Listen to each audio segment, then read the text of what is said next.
stores, the Costco's, Walmart's, Woodlands, and so forth, they've all had some larger sign variations granted, and so we think that this allows some flexibility for those larger buildings. Next, this is something we're just exploring. Currently, our ordinance does not allow statuary signs. The big boy is an example of a statuary sign. We had a request in recent years to allow that. The specific project did not go through, but at least it opened up the question, should we allow these? Again, with the CUP review, under the current ordinance proposal, what we're proposing is that one be allowed per lot, again with the decorative base required, and a maximum height of 14 feet.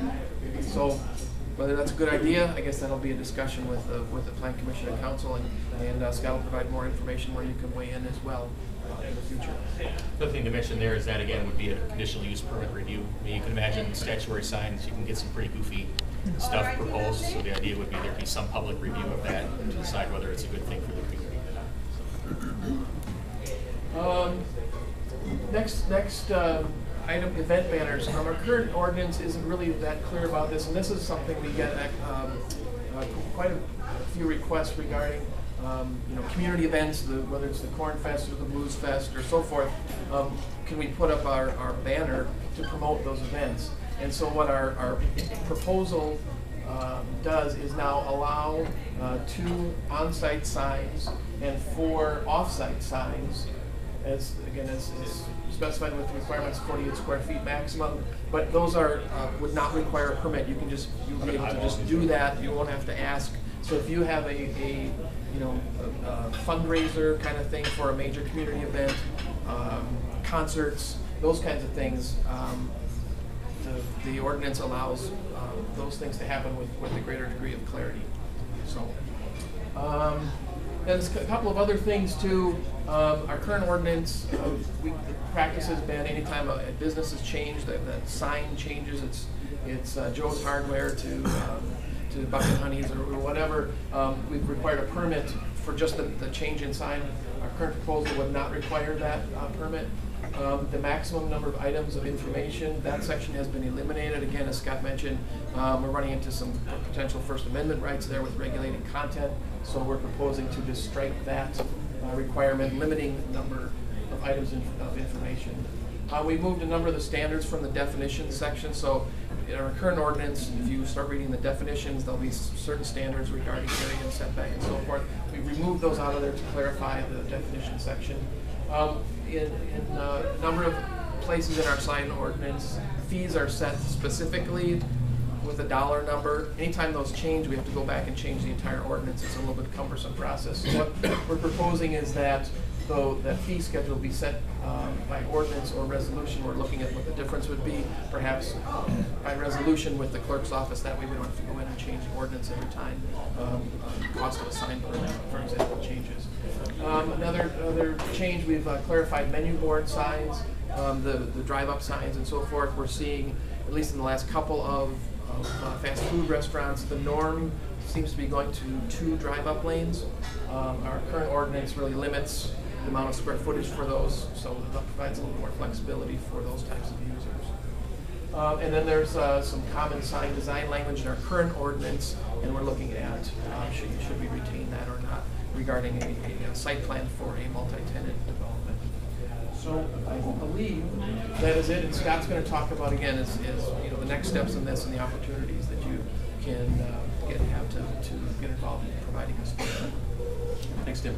So I mentioned that we had a meeting with the Committee of the Whole, City Council, on Tuesday night, and I essentially gave them the same presentation just to give them a background of what was being proposed so they weren't surprised by anything, gave them a chance to ask some questions and so forth.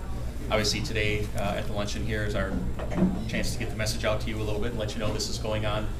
For the next couple of weeks, we are going to be tweaking the ordinance, finalizing the ordinance, and preparing our staff report to the Plan Commission. So this is an opportunity, if anyone has questions or concerns, to get in touch with us and let us know.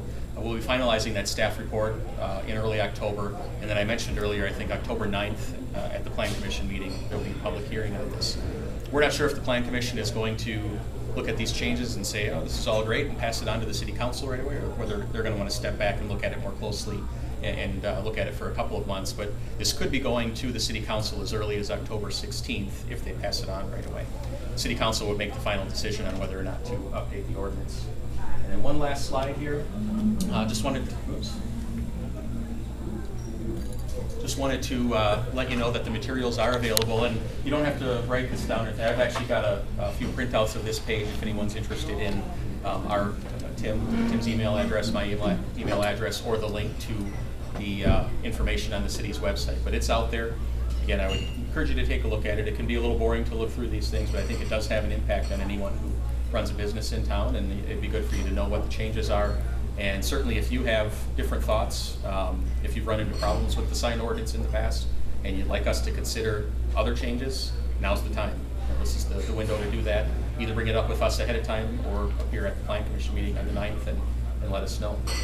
So again, that staff report is going to be going out October 2nd or 3rd, and then the public hearing is October 9th. So with that, we'd be glad to answer any questions that you have today, especially about the sign ordinance. But if you have other questions that about planning and development in the city, we're more than happy to try to answer them today. Terry, I don't know if you had any further wrap-up comments or anything, and us. Okay. Wait till after questions if there's any questions. Does anyone have any questions, comments? Or did we explain things so thoroughly? That's what it was. Do you have a question? I do. On the digital signs, are you going to have the ones? Are you going to allow the ones that are flashing and in your face all the time? I find those extremely distracting. Right. The state actually has some rules on that, and we allow small signs, the small digital signs on business sites throughout the city now. We don't allow flashing or moving text. They're required to have at least, is it 5 seconds? The state is 6. The state is 6. So any sign you see on the highway, the message needs to be static for at least 6 seconds, and then it can switch over to the next message. It can't march in or jump in or scroll text across or anything like that. So if we allow those billboards, and that's still a question, it's still a question whether we can allow them, number one, but then does the Plan Commission do they have any interest in doing so?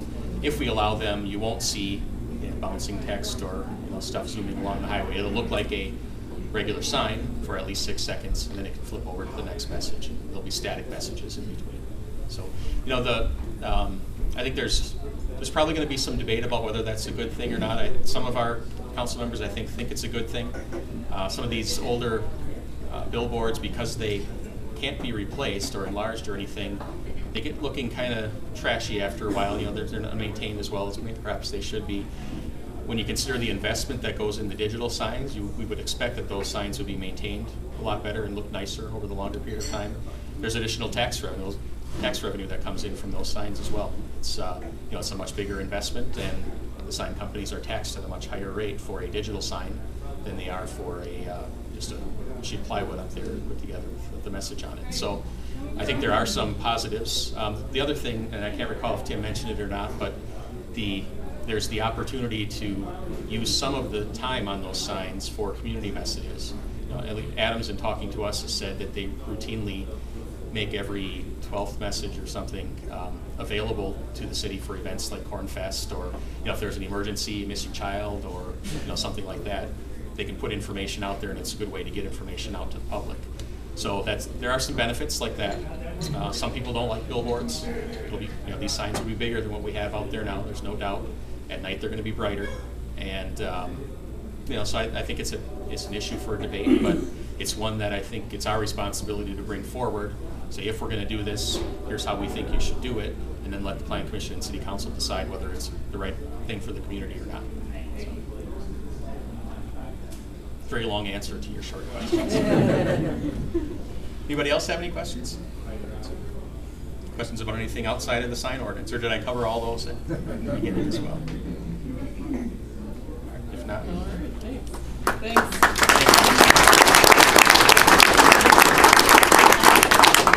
Thanks so much, Scott and Tim. And just to let you guys know that we will have more economic development information at our November luncheon, our business appreciation luncheon. It's the 15th, I believe. But I do have quite a few other events that are coming up.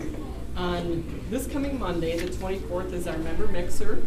On Tuesday, October 11th, is our business seminar, and the topic is working with the 4 generations in your workplace. That's a pretty hot topic, right? Thursday, October 18th, is our next luncheon, and that is our legislative update. We do this annually. And then also, just so you guys know, I will post a link to the website page that you have, Scott, for the signage information. So you can go to our homepage and find that right on the homepage for that information. We'll also list the upcoming meetings for that. And for any of our chamber events, it's always posted on our homepage. So you can register online right from our homepage and all that good stuff. We're trying to make it as easy as possible to get you here. So thanks so much for your time, and I hope to see you again really soon. Thank you. Thank you.